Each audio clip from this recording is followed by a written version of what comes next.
Shalom Kingdom Community People. Malam ini kita akan sama-sama kembali untuk berkomsel di dalam MC kita masing-masing. Dan saya mau membagikan Kingdom Community Message yang jadi pesan untuk kita dan materi untuk kita malam ini kita pakai secara bersama-sama. Nah, Kingdom Community Message hari ini diberikan judul Do Not Resist But Refocus. Diambilkan dari khotbah Pak Daniel Yanuar yang di hari Minggu kemarin, di mana kita sama-sama belajar bagaimana ketika kita berhasil mengelola pikiran kita, kita juga berhasil di dalam kehidupan kita masing-masing. Langsung saja di dalam ayat yang menjadi dasarnya, firman Tuhannya ada di Amsal pasal 4 ayat 23. Jagalah hatimu dengan segala kewaspadaan, karena dari situlah terpancar kehidupan. Ada dua terjemahan bahasa Inggris lainnya yang mau saya sharingkan juga, berbicara sebagai berikut. Be careful what you think, because your thoughts runs your life. Diambilkan dari terjemahan NCV. Dan terjemahan yang lain di GNV, berbicara be careful how you think, because your life is shaped by your thoughts. Bahasa Indonesianya menjaga hati. Bahasa Inggrisnya menjaga pikiran, karena saya percaya pikiran dan hati kita sama-sama terkoneksi. Perintahnya adalah perhatikan, be careful what you think, jaga pikiran kita semuanya. Karena mengapa penting sekali untuk menjaga pikiran kita, supaya kehidupan kita pun diatur oleh apa yang kita pikirkan. Nah, di dalam pemikiran-pemikiran kita, kenapa kita harus menjaga? Karena Tuhan taruh suatu organ yang sangat luar biasa di dalam pemikiran kita, yaitu organ yang mengaturnya adalah yang dinamakan otak. Otak kita mempunyai fungsi yang begitu luar biasanya, dan menurut survei yang saya lihat adalah otak kita mampu menyimpan 100 triliun pikiran. Wow, besar sekali ya, 100 triliun.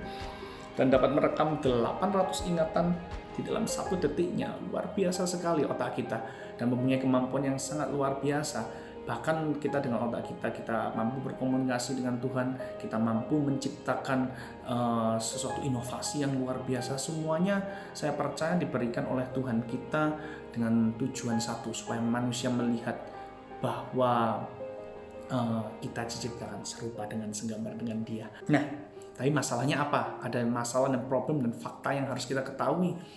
Mengapa kita tidak boleh memasukkan mengapa kita harus menjaga pikiran kita, otak kita dari hal yang jelek? Karena faktanya adalah begini, pertempuran rohani terbesar tidak terjadi di luar sana. Pertempuran rohani terbesar terjadi di medan pikiran kita. Karena itu kita harus benar-benar menjaga pikiran kita. Amsal 23 ayat 7 juga berbicara demikian. Sebab seperti orang membuat perhitungan dalam dirinya sendiri, demikianlah ia. Terjemahan New King James Version-nya, for as he thinks in his heart, so is he. Nah, poin pertama yang mau saya sampaikan lewat ini Amsal 23:7 yang menjadi poin kita yang pertama adalah kita harus belajar. Penting buat kita belajar untuk mengatur, menjaga, dan mengendalikan pikiran kita. Dengan cara apa kita menjaga, mengatur, dan mengendalikan pikiran kita? Kita bisa sesimpel dengan menjaganya, dengan memfilter semua informasi-informasi yang masuk ke dalam pikiran kita, baik itu apa yang kita lihat, baik itu apa yang kita dengar, atau baik itu apa yang terjadi di depan kita. Kita harus memfilter itu semuanya dengan sebaik-baiknya, karena seperti Amsal dibilang, apa yang dia pikirkan di dalam pikirannya, sampai informasi yang tidak bagus itu masuk dan ia memikirkan itu, terjadilah seperti itu. Nah, kalau hari-hari ini yang informasi yang kita baca adalah informasi-informasi yang melemahkan iman kita, informasi-informasi yang membuat kita takut, kehidupan kita tentunya akan berada di dalam ketakutan senantiasa. Karena itu poin pertama, sekali lagi, kelola pikiran kita, belajar menjaga pikiran kita dari informasi-informasi yang masuk ke dalam pikiran kita. Itu yang pertama. Nah, poin yang kedua yang mau saya sampaikan adalah Dengan mengubah pikiran kita, kita bisa mengubah perasaan kita. Jangan sampai terbalik saudara-saudara, jikalau pikiran tidak menguasai perasaan, kehidupan kita akan kacau balau. Jangan izinkan sampai perasaan kita lebih menguasai pikiran kita. Firman-Nya ada di Mazmur 42 ayat ke-6 yang ditulis oleh seorang Daud. Mengapa engkau tertekan, hai jiwaku, dan gelisah di dalam diriku? Berharaplah kepada Allah, sebab aku akan bersyukur lagi kepadanya, penolongku dan Allahku. Menarik sekali ayat ini. Di sini disebutkan lewat contoh dari ayat ini kita bisa melihat betapa Daud yang jiwanya sedang galau, jiwanya sedang gak enak. Dia bilang bahwa aku tertekan, gelisah. Tetapi pikirannya dia mengenal Allahnya. Daud adalah orang yang paling mengenal Allahnya. Dia bisa ngomong dengan jiwanya, berharaplah kepada Allah, aku akan bersyukur lagi kepadanya. Berarti pikirannya memerintahkan perasaan. Dan itulah harusnya yang terjadi dalam kehidupan kita. Ketika perasaan kita lagi tidak enak, ketika perasaan kita galau, pikiran kita harus balik, bisa memerintahkan lah. Pikiran yang gimana? Nah, seperti judulnya, do not resist, but refocus. Jadi ketika perasaan kita tertekan, ketika jiwa kita galau, jangan dilawan.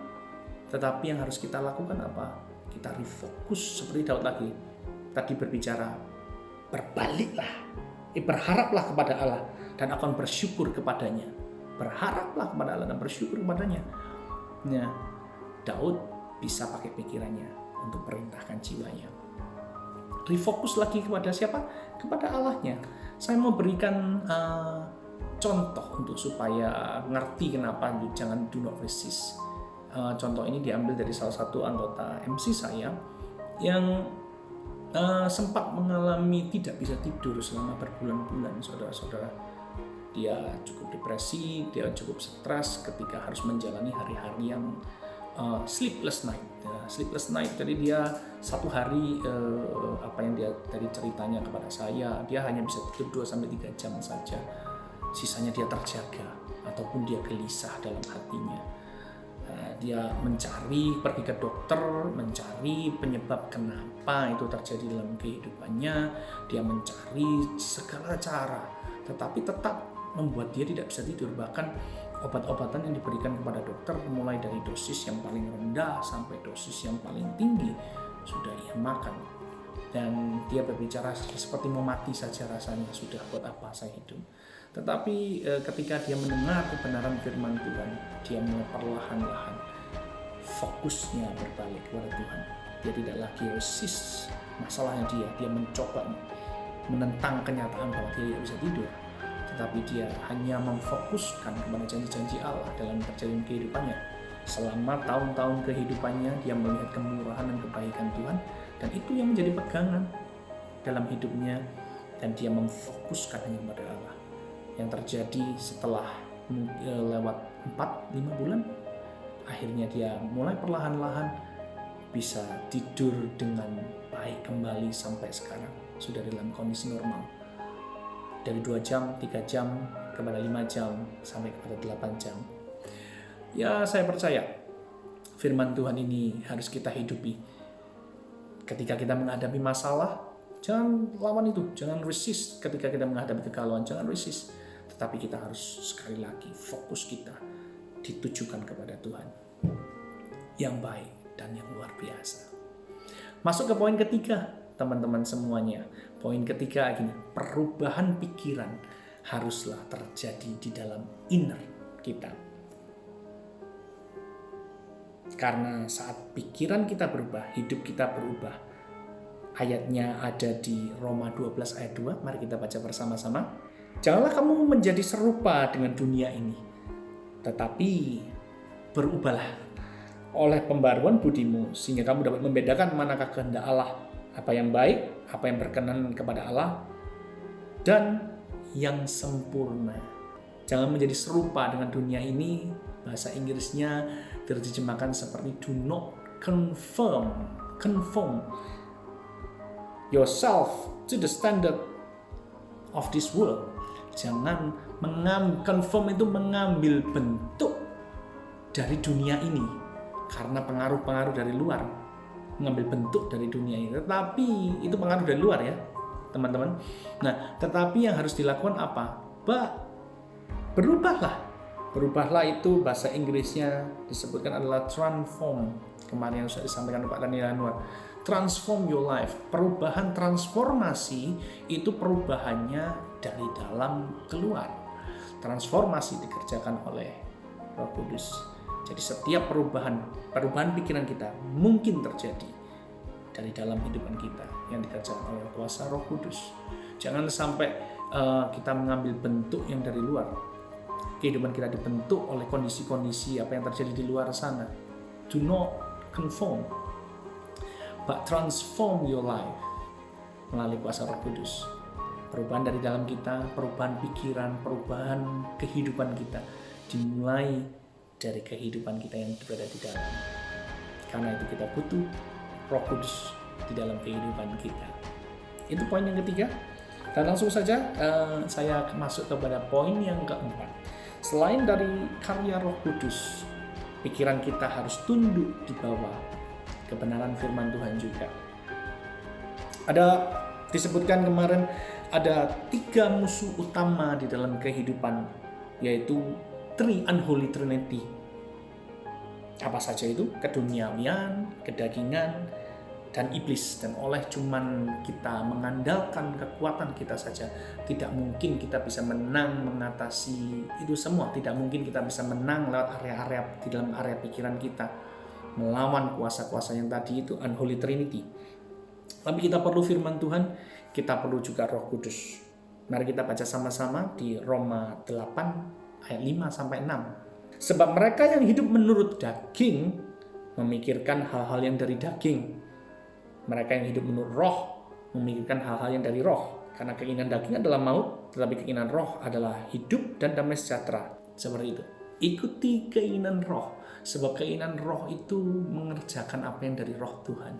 Kalau kita mengingini keinginan-keinginan daging, ya kehidupan kita akan di-driven, akan dituntun oleh keinginan daging itu. Tapi pastikan kita, menurut Roma 8 ayat 5-6, kehidupan kita dipimpin oleh Roh Kudus. Satu lagi, Yohanes 8 ayat 31-32. Jikalau kamu tetap di dalam firman-Ku, kamu benar-benar adalah murid-Ku, dan kamu akan mengetahui kebenaran, dan kebenaran itu akan memerdekakan kamu. Tinggal di dalam kebenaran, sehingga kebenaran itu memerdekakan kita semua. Tinggal dalam kebenaran firman Tuhan yang memerdekakan kita semua.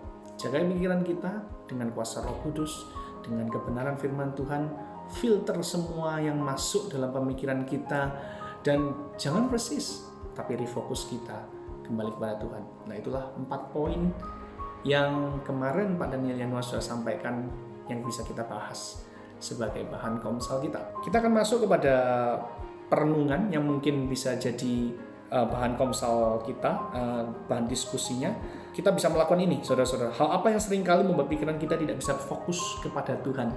Seringkali ketika keinginan kita itu, saya mau fokus kepada Tuhan, tapi ada hal-hal yang mungkin distract kehidupan kita semua, sehingga kita gitu tidak bisa fokus lagi kepada Tuhan. Kita bisa diskusikan itu. Saya percaya ada banyak hal. Kebiasaan apa yang harus kita ubah dalam kehidupan kita sebagai langkah awal? Pikirkan apa yang kita perlu punya, sehingga kita bisa mulai berubah. Nah, kita semua punya kebiasaan-kebiasaan yang buruk mungkin yang harus kita ubahkan.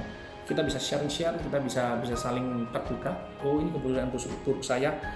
Nah, kita mulai ambil langkah awal. Aku mau berubah dengan langkah ini. Nah, komitmen apa yang kita bangun bersama supaya kita bisa memiliki pikiran yang selalu tunduk di dalam pimpinan Roh Kudus dan tuntunan firman Tuhan. Bisa kita sharingkan bersama-sama nanti. Kemudian kita bisa tutup dengan doa bersama-sama. Kita berdoa supaya Tuhan memberikan kemampuan untuk kita bisa menjadi pikiran kita tetap melihat dan berharap penuh kepada Tuhan. Kita juga mau berdoa untuk setiap komitmen yang kita bangun, kiranya Tuhan memberi kekuatan dan memampukan kita melakukannya di dalam kehidupan kita.